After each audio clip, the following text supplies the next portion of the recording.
So if you've been around on the channel for any length of time, you will know that Zelda Ocarina of Time is arguably my favorite game in history, period. And surprisingly, in 2022, there is actually a version of this game that I still have not completed in its entirety. And in today's video, I want to boot up that version together, have a broad discussion around the history of Zelda Ocarina of Time, and have a discussion on whether or not we can ever expect a native port to finally come to the Nintendo Switch.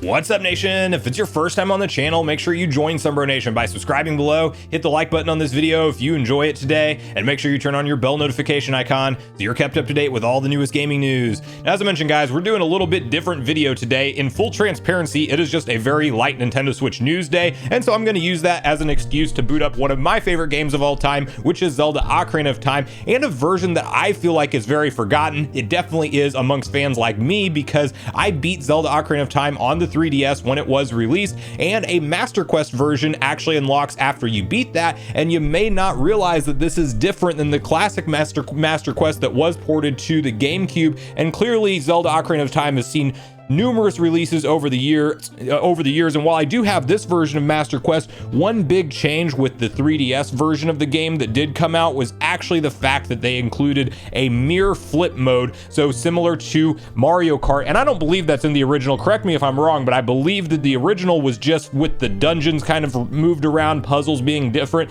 and then this 3DS version is actually the first one that did a mirror flip for Ocarina of Time. I think I briefly started the file on that and I never finished it. So that's what we're going to do in today's video. We're going to go through some of the highlights, talk through the history of Ocarina of Time and Master Quest specifically, what it really signified, this being, in my opinion, the definitive version of Ocarina of Time, at least the base game, the 3DS version that is, and how great this game looks when it's upscaled via emulation, which is how I'll be playing it today. So we're going to have, dive into all of that stuff and whether or not we can ever expect it to come to Switch also. But this is a version of Master Quest that I think Zelda Ocarina of Time fans definitely need to go back and experience if you haven't already. So I will skip through a lot of the cutscene portions, as a lot of the what's changed in Master Quest has to do with dungeons and puzzles and things like that, and we'll definitely highlight the reverse camera flip and things as well. So we'll cut around a little bit in the video to get you guys all on the same page with the changes that have happened in this particular version. So we've just made it inside the first dungeon, otherwise known as the Great Deku Tree, and to say that I'm turned around playing this game is quite honestly an understatement. As somebody who's actually played this probably 30-40 times, most of those being 100% runs over the years, it is a very strange feeling to have everything mirror mode flipped. And this is, again, one that I think, if I want to put an hour count on it, I think I maybe booted this up for roughly an hour and a half. And you can already start to see the differences in terms of enemy layout and things compared to the base game. I don't believe there was any kind of chest that was right here. And then you have these those towers around that will light up at some point. I'm not even fully familiar with all of the changes that have been made in Master Quest. As I mentioned, it's just the version that I never really went back to. I played it through a couple times on the GameCube with that version of Ocarina of Time that I held up earlier, which, by the way, has skyrocketed in value. Like, if you want to talk about retro game collecting, just the other day when I was in a local shop, I saw it selling for, I think it was $95, and then online, I mean, it's still going for around that $100 price point, especially if it's in good condition and you have all of the manual and everything included. So if you want to talk about getting an expensive hobby right now, retro game collecting is one of them. But it's going to be fun to stumble through some of these temples together, because they're essentially new puzzles to me. I'm sure there's plenty of Ocarina of Time fans that have gone out of their way and, completed Master Quest and have all of these puzzles and things memorized as well. But I'm definitely not one of those people. In addition to that, another thing that they did to make the game harder is double damage. So if an enemy hits you, you will actually take double the amount of damage that you would have otherwise. Which you guys should know that I'm a fan of difficulty in games by now, so I'm gonna enjoy this playthrough. And while I'm not obviously gonna go too far into the game for the video, I will definitely continue to play this in my free time, because it's just, I actually enjoy the 3DS version, especially when it's up-resed with these better textures and graphics, more than like what we have on the NSO right now. I was very much a big advocate for, hopefully getting these games ported over. And then, of course, we have all these like mini gomas around the dungeon instead of the classical enemies, which definitely make it a little bit harder as well. There's nothing really over here. This is the interesting thing of figuring out the puzzles, is everything's changed around. I'm assuming I need to light this torch. But yeah, so it's one of those deals for me where Ocarina of Time just kind of is a game I can go back to at any point in time and enjoy. And I just think that the 3DS version is the way to play it. You know, I really wish that Nintendo would have chose to, as opposed to adding these games into NSO, I would have taken Ocarina of Time and Majora's Mask 3D, ported over on a double pack cartridge for the Switch, and paid $60 happily for it. You know, so if it were up to me, that's how I would have done it. But of course, I am not Nintendo, and I'm still hopeful we'll see these games one day. I think it's like, it's possible it can go one of two ways. It can either, I don't think I really need to be here anymore. It can go one of two ways. We can either potentially see them do something like re-release and up-res these versions, and maybe that happens in the next couple years, year or two, or wait, does this let me out, or am I gonna have to figure out? Oh, I didn't even go open the chest. See, this is what happens when I do these talk and play videos at the same time. It definitely gets distracting. So they either could re-release them soon, or it could be one of those things. Oh, wow, all that for 5 rupees.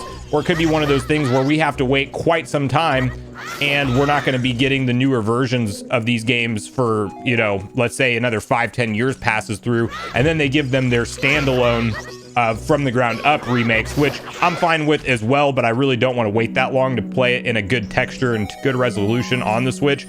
So I would very much be a fan of them releasing this sooner.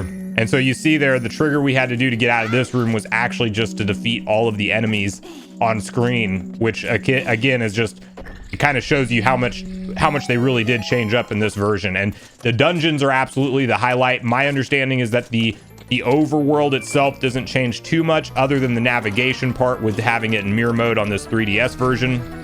And I think it was an interesting choice that they locked it behind after you beat the game, as opposed to just having access out of the gate. I actually kind of like that, but it also is something that, you know, when I played this through, I may have actually gone through and played Ocarina of Time a little bit sooner if I had that option. And you guys can't see what I'm doing there off screen, but on the emulator, it lets you click for the touch screen, just because, you know, obviously the 3DS was made with those touch controls in mind, which is actually a really handy thing. And another thing you guys will hear me talk about on the channel is, like, if Nintendo could somehow bring back that concept, but in a modern era, I would be all for it. You know, I really think that it's one of those mechanics that's so unique, and especially when you're talking about Zelda games and navigating through the dungeons and being able to look at your map at the same time, not having to, you know, worry about pausing to look at the map. It's a seamless experience.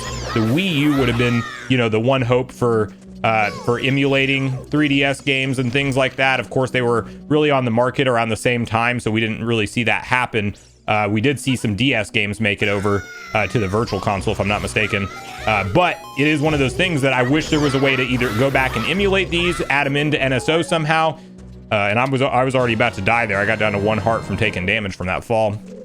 You know, do it that way and bring it over as part of the subscription service. But then you're going to have to create like a really, you know, unique controller at that point, which, you know, it doesn't sound like Nintendo would most likely lean into that. But if I got to buy what looks like something like a gamepad or Wii U gamepad, but more modern in 2022 or beyond, I'd be more than happy to do it if I had the option to go back and play these 3DS games as part of the deal for buying that controller, and then just having that ability to look down and see, you know, your screen when it's in your hands. I'm a huge fan of it, and I think that, you know, while the Switch is amazing for its portability factor, I think Nintendo may have cut off that double screen ability or the unique ability gameplay wise that you can experience with that a little bit too soon, in my personal opinion. Maybe not everybody's a fan of the dual screen. Definitely let me know in the comments down below if you are or not, but I would have loved to see it stick around just a little bit longer.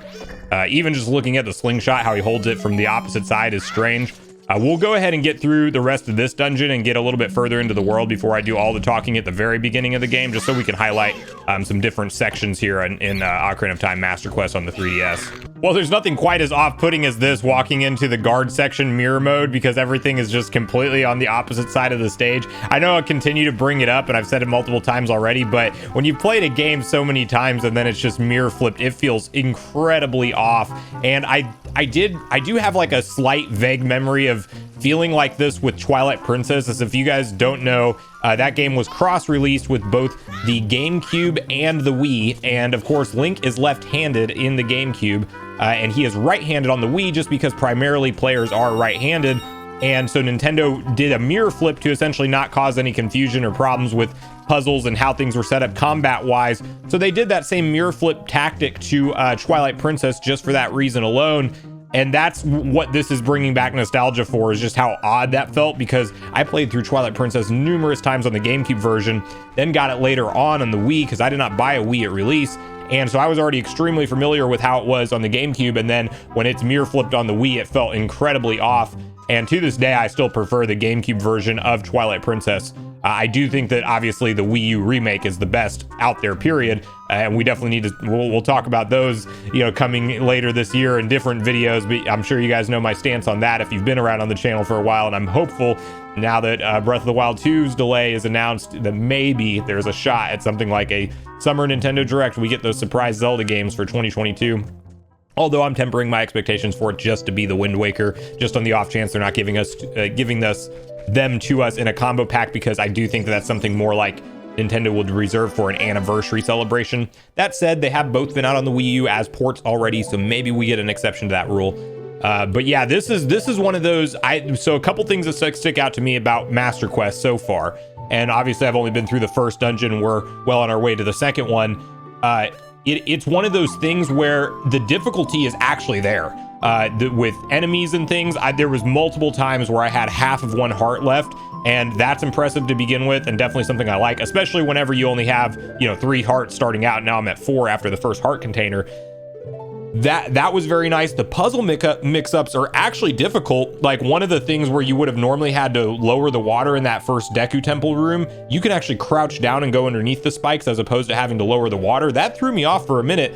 I'm not familiar with these puzzles, so if you guys want like a fresh experience for Zelda Ocarina of Time, Master Quest on the 3DS is what you're going to want to play. Hopefully you own it. Maybe if you own it, you can emulate it, obviously. I won't tell you how to do that, but there's plenty of research you can do to easily find out online. Upscaled, this game looks incredible in 2022. I think you could bring this straight over to the Switch in today's day and age and resell it at a full price.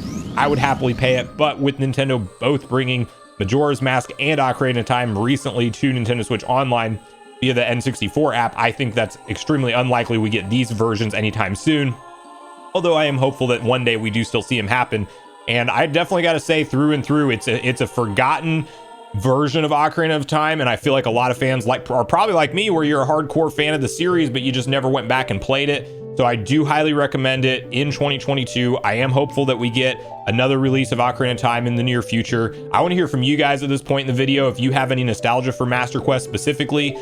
Did you play this exact version on the 3DS, and did you actually go through and complete it? Or are you like me and that's like the one version of the game that you actually never went through and fully completed? So it's definitely different with mirror mode.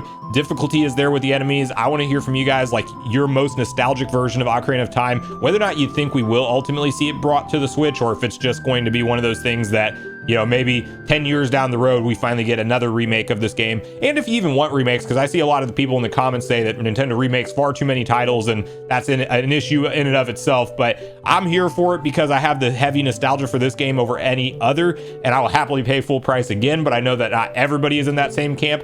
And definitely let me know if you played Ocarina of Time later on in life, if it was as big of an experience for you, because I get that if you don't have the childhood nostalgia, it might not be everything that it is to me. But for me, this was the 2D to 3D game transition, and just a timeless classic that I can go boot up and be back in my happy place at any time. So I'm hopeful that we get this game in some way, shape, or form again in the future on the Switch. If not, then now the best way to play it, in my opinion, in 2022 is absolutely the 3DS version with the better textures and cleaned up everything, and it really does work and play great. So we're gonna go ahead and cut the video here, but I appreciate you guys sticking around to the end. Definitely share with me all your thoughts and feelings on all things Ocarina of Time and the future of this game in the comments down below before you leave the video, as I do look forward to getting a back and forth conversation started with you all around this topic.